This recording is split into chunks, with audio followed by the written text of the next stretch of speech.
ध्यान से देखिए, इन तीनों को बिल्कुल मासूम से लग रहे हैं, सीधे साधे। इनमें बैठे हुए दो व्यक्ति इस महिला के प्रेमी हैं। दरअसल इस महिला ने इन दोनों प्रेमियों के साथ मिलकर अपने पति की हत्या करवा दी। पत्नी ने ही रच डाली पति की मौत की कहानी। दोनों प्रेमियों के साथ मिलकर करवा दी हत्या। पति की हत्या के बाद पत्नी इनके साथ दूसरे कमरे में रहने चली गई, लेकिन पुलिस ने मात्र 24 घंटे में ही इस ब्लाइंड मर्डर का खुलासा कर दिया। दरअसल भिवाड़ी पुलिस ने युवक के ब्लाइंड मर्डर का खुलासा करते हुए बताया कि 24 घंटे पूर्व ही इस घटनाक्रम को अंजाम दिया गया था। मृतक की पत्नी सहित 3 लोगों को इस मामले में गिरफ्तार किया गया है। आरोपी की पत्नी ने अवैध संबंध के चलते वारदात को अंजाम दिया था और घटना के बाद आरोपी पत्नी फरार हो गई थी, जिससे पुलिस का शक उसकी पत्नी पर ही गया। गिरफ्तार किए गए तीनों आरोपियों को कोर्ट में पेश किया गया, जहां से पुलिस ने उन्हें रिमांड पर लिया है। पुलिस में मृतक की पत्नी ने बताया कि जिले के शेखपुरा अहीर थाना क्षेत्र के अंतर्गत रामबास झोंपड़ी के पास एक युवक की लाश मिली थी। मामले में पुलिस ने खुलासा किया कि इस मामले में पुलिस ने मृतक की पत्नी सहित 3 आरोपियों को गिरफ्तार किया।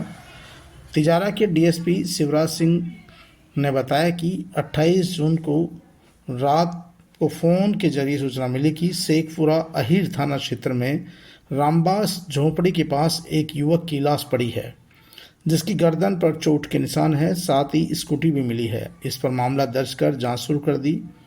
टीम गठित की गई। जांच में पता चला कि मृतक हरियाणा का रहने वाला था, जो भिवाड़ी में रहकर मजदूरी कर रहा था, किसी फैक्ट्री में काम कर रहा था। मृतक के मोबाइल पर लास्ट कॉल के आधार पर 2 युवक जिनकी पहचान की गई। टीम ने रविवार को तीनों आरोपियों को गिरफ्तार किया। पुलिस पूछताछ में सामने आया कि मृतक की पत्नी के इन्हीं दोनों लोगों से अवैध संबंध थे। इसके चलते महिला ने पति को रास्ते से हटाने की योजना बनाई। वारदात के 15 दिन पहले ही आरोपियों ने मृतक की पत्नी को पास में ही दूसरी जगह पर एक कमरा दिला दिया था। इस पर मृतक ने समझा कि उसकी पत्नी उसे छोड़कर कहीं चली गई है, किसी के साथ भाग गई है, तो मृतक ने ज़्यादा गौर नहीं किया। आरोपियों ने महिला के पति से कहा कि तिजारा में एक बाबा है जो उसकी पत्नी के बारे में जानता है, या उस बाबा से पूछेंगे तो वो बता देगा, क्योंकि बाबा को सब पता रहता है कि क्या हुआ है। बाबा की बहुत ही शक्तियां हैं और उस शक्तियों के आधार पर बता देगा कि उसकी पत्नी कहाँ गई है। इसके बाद मृतक इन दोनों व्यक्तियों के चुंगल में फंस गया, इनकी बातों में आ गया, इनके झांसे में आ गया और वह तीनों स्कूटी से सवार होकर तिजारा के लिए रवाना हुए। 28 जून की रात को आरोपियों ने रामबास झोंपड़ी के पास युवक की चाकुओं से गला रेतकर हत्या कर दी। इसके बाद मौके से फरार हो गए।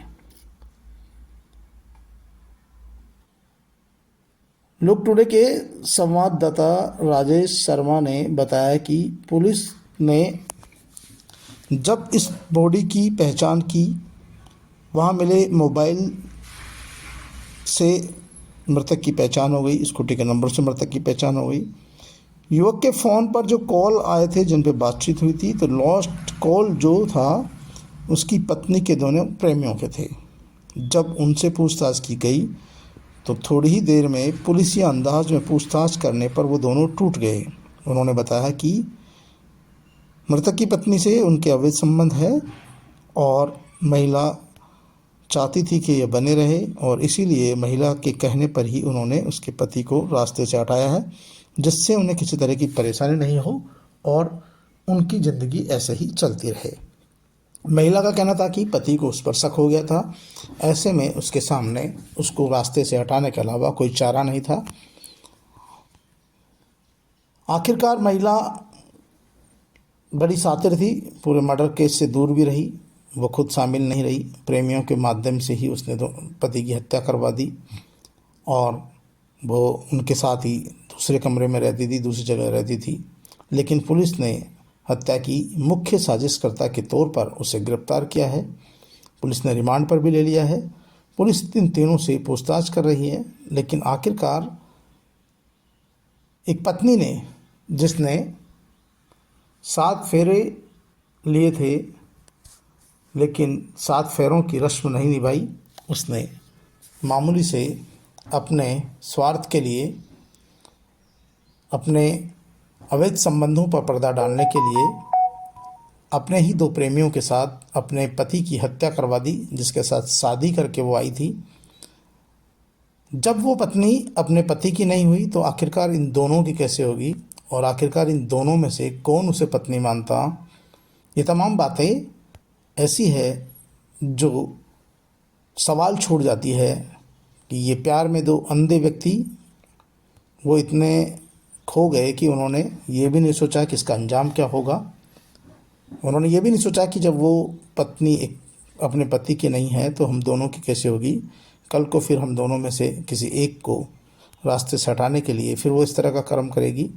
लेकिन बहरहाल पुलिस ने तीनों ही आरोपियों को गिरफ्तार कर लिया है, कोर्ट में पेश कर दिया है, रिमांड पर ले लिया है, पूछताछ कर ली है। तीनों की पूछताछ में साफ हो चुका है कि यह हत्या उन्होंने इस महिला के कहने पर ही की थी और महिला अवैध संबंधों पर पर्दा डालने के लिए, अपने पति से दूर रहने के लिए, ताकि आज़ादी से रह सके, स्वतंत्रता से रह सके और इनके साथ अय्याशी कर सके, खूब आनंद कर सके, इसीलिए उसने इस पूरे घटनाक्रम को अंजाम दिलवाया। अपने दोनों प्रेमियों को भी उसने इस जाल में शामिल किया और उनके मार्फत ही उसकी हत्या करवा दी, हत्या करके लाश भी फिकवा दी और अब तीनों ही जेल में जाएंगे, क्योंकि तमाम सबूतों के आधार पर कोर्ट में भी इनके खिलाफ चालान पुलिस जल्दी पेश करेगी। पुलिस का कहना है कि वो जल्दी ही इस मामले में चालान पेश करेगी। फिलहाल तो तीनों आरोपियों से पूछताछ कर रही है और हत्या में काम लिए गए चाकू और अन्य वस्तुएं बरामद की जा रही है, जिससे कि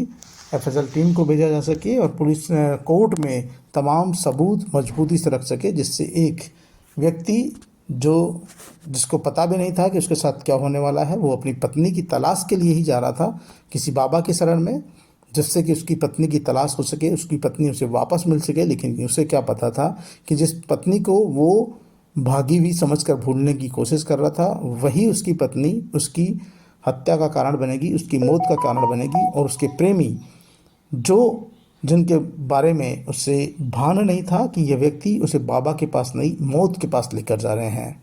आखिरकार इस महिला और दोनों प्रेमियों को गिरफ्तार होने के बाद लोगों का यही कहना था कि जो अपने पति की नहीं हो सकी वो प्रेमियों की कैसे होगी। आज पति का मर्डर करवाया है, कल इन दोनों ही प्रेमियों का मर्डर एक दूसरे से करवा देती। ऐसे में लोगों को, और ख़ास तौर पर इस तरह के धंधों में जो लिप्त है, उनको सावधान रहने की ज़रूरत है। पुलिस के लंबे हाथ है, यदि पुलिस चाहती है तो इस तरह के मामलों में कोई बच नहीं सकता है। लेकिन फिर भी इस तरह की